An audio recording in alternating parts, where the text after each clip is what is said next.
que está impedindo, né, o Bitcoin de disparar? É esse evento da Mt. Gox? Você enxerga o Ethereum uns 10 mil dólares aí, Orlando, ou não? Quantos milhares de Bitcoins vai ser despejado no mercado aí?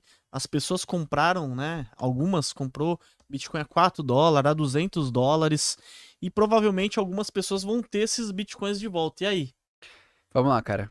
Primeiro eu vou dar um passo e E contextualizar conta também essa todo história mundo. que eu também não conheço muito bem, Vamos não. lá. Cara, o que que é a Mt. Gox? A Mt. Gox foi a maior corretora de cripto entre 2012 e 2014. Ela era responsável por cerca de 70% do volume do mercado de cripto naquela Nossa. época. Era uma corretora japonesa que ela teve algumas falhas de segurança, foi hackeada a ponto de ela ir à falência. Na época que ela foi à falência, ela levou consigo 7% do supply circulante de Bitcoin Nossa. nessa falência dela. E desde então, alguns investidores processam a Mt. Gox na esperança de reaverem seus fundos, porque a corretora foi à falência e levou. Isso é até o famoso Know Your Keys, Know Your Coins. Sim. Se você não tem suas chaves, né? Se você não tem escrito sobre suas posses, você não tem as suas moedas, surgiu e ganhou relevância a partir desse evento da Mt. Gox. É um evento canônico, assim. Cara, o Bitcoin caiu 60%, 70% assim na semana por conta dessa parada. Nossa. É um evento canônico no mercado, é um evento traumatizante no mercado.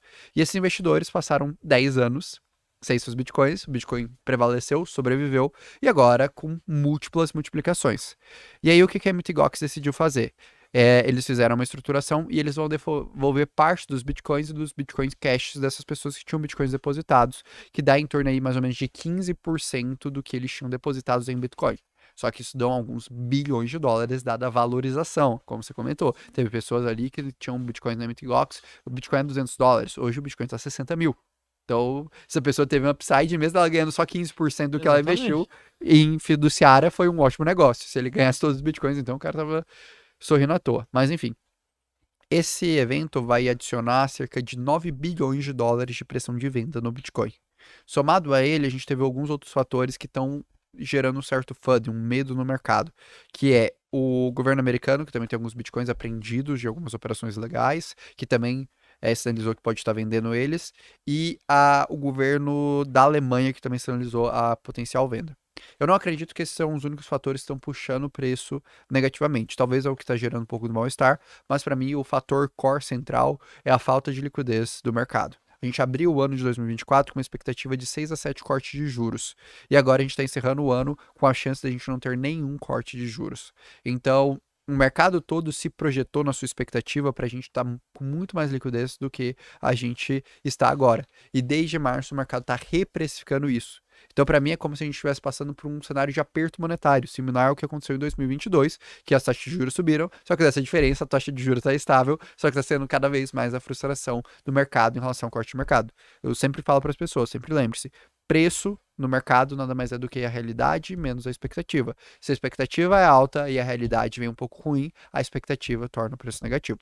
Ponto. E é isso que a gente está vivenciando no mercado de cripto. A gente tinha um mercado com muitas expectativas no início do ano, de volta de liquidez, de continuidade de crescimento, e o mercado tomou esse balde de água fria, somado a alguns FUDs pontuais, como esse da Mt. Gox. E isso está segurando um pouco o preço do mercado.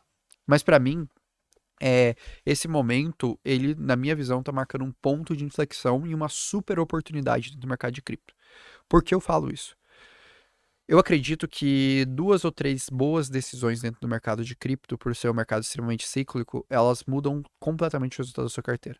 Por exemplo, o investidor que tomou a decisão de aportar em cripto em setembro de 2023, depois que a BlackRock fez a solicitação dela e que a Grayscale ganhou o processo que aumentou em 90% a probabilidade de aprovação do ETF, e que ficou com receio depois daquela última correção por conta da questão de juros, esse cara comprou Bitcoin a 25 mil dólares. E em coisa de 6, 7 meses, ele viu o capital mais que dobrar, bater 70 mil dólares. Então, e isso foi uma decisão. É um ponto focal que se você teve coragem de comprar 25 mil dólares, você tá sorrindo à toa. Até agora. Mesmo com o mercado caindo, com todas essas indas e vindas, você tá no positivo. E o que eu falo disso? Eu falo isso até porque uma grande parte das minhas posições que eu montei nesse ciclo foi nesse momento. Então, para mim foi ótimo, assim, foi uma alegria. Uma alegria para mim ter posicionado naquele momento. E por que eu falo que a gente tá num ponto de flexão? Porque a gente tem essas pressões de vendas temporárias. E elas vão ser cessadas agora. E aí, quando eu olho pro horizonte de 3 a 9 meses, o que eu tenho? Eu tenho uma perspectiva de corte de juros, que a gente sabe que a economia norte-americana, a economia global não vai aguentar mais o patamar de juros que eles estão tendo. Banco Central Europeu, Banco Central Canadense já cortaram os juros, os Estados Unidos é o próximo. A gente tem um contexto que a gente pode mudar significativamente a dinâmica regulatória do mercado de cripto por conta da eleição dos Estados Unidos. A gente tem o primeiro presidente, candidato a presidente dos Estados Unidos, que tem uma campanha abertamente pró-cripto, que hoje está com a maior probabilidade de ganhar.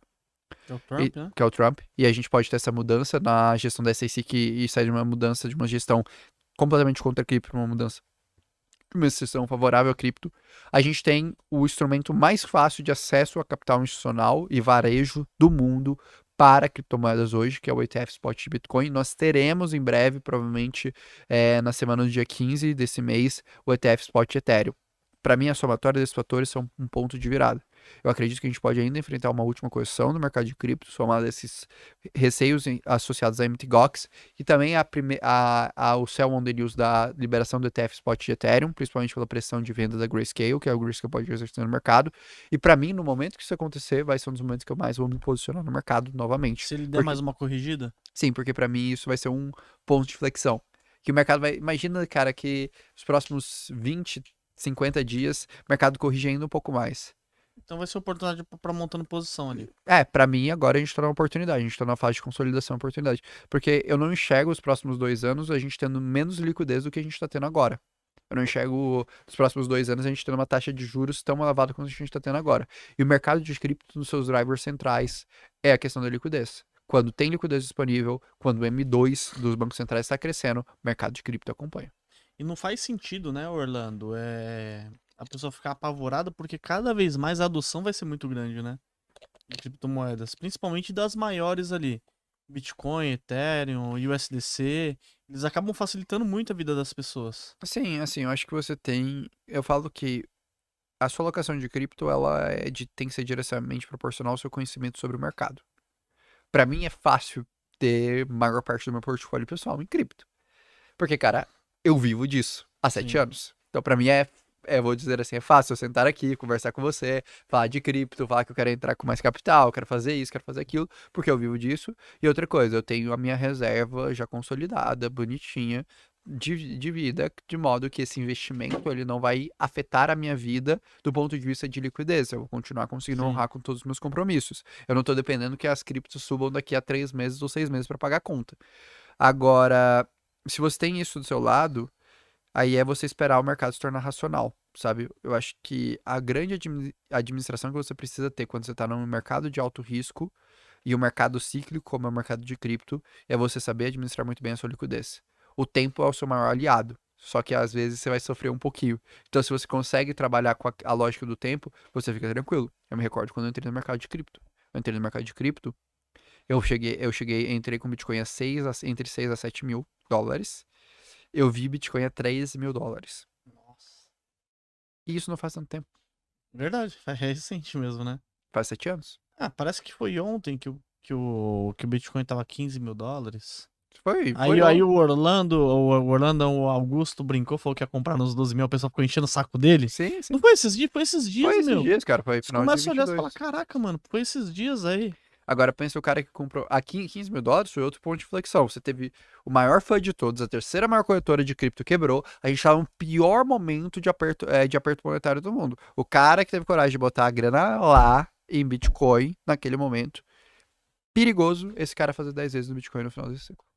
Caraca, Se o Bitcoin você acha que ainda bate 150 no Se o final Bitcoin desse bater ciclo? 150. Eu acho que a gente vai fazer alguma coisa entre 100, 120 a 150 mil dólares no Bitcoin. Então, assim, se esse cara é perigoso, esse cara fazer 10 vezes no Bitcoin. No Bitcoin, sim. No Bitcoin. E assim, no Bitcoin é o mais conservador, né? O mais conservador. Assim, mais... E a gente não tá falando pra você fazer 10 vezes porque você apostou por 10 anos no ativo. A gente tá falando de fazer 10 vezes num recorte temporal de 2 anos e meio, 3 anos. Porque o cara que comprou Bitcoin a 15 mil dólares, ele comprou em novembro de 22. Novembro de 22 para novembro de 23, um ano, os caras tá segurando a posição dele há 1 ano e meio. Agora o Bitcoin tá 60, esse cara fez 4 vezes. Olha aí. Tá vendo? No ativo mais seguro do mercado cripto. No ativo, que nessa época que cresceu, tava na ordem ali de... não, mas aqui o mercado cripto perdeu o valor por cá. Agora o Bitcoin tá $1 trilhão, 60 mil, então a gente divide por 4. Um ativo de 250... Mesmo assim, né? 250 bilhões de dólares. Não é uma empresa pequena, pô. Uma empresa de 250 bilhões de valuation é uma empresa grande no mercado tradicional. Orlando, e Ethereum? Você vê Ethereum também dessa mesma maneira? Você acha que vai ter mais adoção? Cara, É, o qual que é a sua Ethereum, opinião? ele trouxe uma revolução para o mercado de cripto, que foi os contratos inteligentes. Existe um mercado de cripto antes e depois do Ethereum, que era um mercado de cripto que você só tinha a ideia de conceito de meio de pagamento e depois você expande cripto para literalmente qualquer coisa que envolver confiança. Que num contrato inteligente você pode criar um contrato inteligente de qualquer coisa. Então vou dar um exemplo, cara. Eu sempre brinco com isso quando eu vou dar alguma palestra de cripto, alguma coisa para explicar o valor do mercado de criptomoedas. Já parou para pensar que seu mundo, a sua vida inteira, ela é extremamente probabilística? Você não tem garantia de nada. De nada. Vamos lá. Vamos supor que. Vamos pegar. Eu ia falar de nós dois aqui, fazer o podcast, mas eu vou ir para um exemplo até mais extremo. Vamos pegar o dinheiro que você tem no banco. Vamos supor que você tem R$ 1 milhão, beleza? Você tem R$ 1 milhão de patrimônio no banco. Aí você vai lá, deposita ali seu dinheiro no Itaú, no Bradesco, papapá, papapá, Várias papapá, ações. distribui ali uns 2, 3 bancos. Aí você fala, beleza, cara, tô seguro distribuindo nesses Sim. bancos, se esses bancos se quebrar, pô, tem FGC de 250 mil, tá tudo lindo. Aí, cara, acontece o seguinte, chega um cara, consegue te aplicar um golpe, você digita a senha do seu banco no site, ele cria um site falso, você digita a senha do banco e ele raspa a tua conta. 4 bancos que você tem. Descobre a partir de uma senha de um banco, raspa a sua conta. Seu 1 milhão foi de vala. Saco. Qual que é a chance de você recuperar esse 1 milhão? Acho muito baixa, né? Porque é o seguinte, você tem a probabilidade de você processar os bancos, provando que, pô, existe um vazamento da senha do banco em cada um dos bancos. Aí depois você tem uma probabilidade da justiça aceitar isso, da justiça aceitar rastrear esse capital, e assim sucessivamente você vai indo para N probabilidades. E por que os bancos eles têm que ser extremamente transparentes contra fraudes, têm que ser extremamente transparentes contra uma pancada de coisas para isso, para funcionarem? Porque a gente dá um peso muito grande para transparência, porque a gente tem Sim. garantias probabilísticas. Então, quanto mais transparente, mais eu consigo teoricamente verificar e ter mais conforto com isso. Quando você muda para o mundo blockchain, aí é uma coisa muito interessante, porque o blockchain, ele não é probabilístico, ele é determinístico. O que É. está escrito no código é lei. Então, se você lê o código do banco e o código do banco não tiver nenhuma vulnerabilidade, tá feito, tá seguro. Você não vai mexer esse dinheiro. Se aquele dinheiro está na carteira do Luan, a menos que ele vaze uma senha, você não vai ter esse problema. Aí vamos para um outro exemplo. Vamos, por exemplo, agora da nós dois. Sim. Cara, você marcou esse podcast aqui comigo. Pô, aí você tem o custo do equipamento, o custo do seu canal, todas essas coisas, você concorda comigo que você tem um valor aqui. Sim. E aí você fala para mim, ó, Orlando, pô, aqui tem o valor do podcast, tudo mais, tal, e eu tenho que aparecer aqui.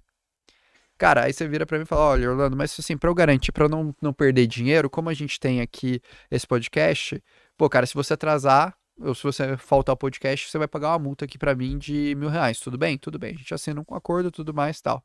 Pô, cara, se eu não aparecer aqui, a dor de cabeça que você vai ter até receber essa multa é Ixi, gigantesca, verdade. porque você tem que torcer pra gente, porque o contrato tá conforme as nossas leis, e o seu advogado conseguir convencer o juiz aceitar aquilo, o juiz achar minha conta, até você ganhar o dinheiro. Se eu virar e falar pra você, não, foda-se, eu não vou pagar. É.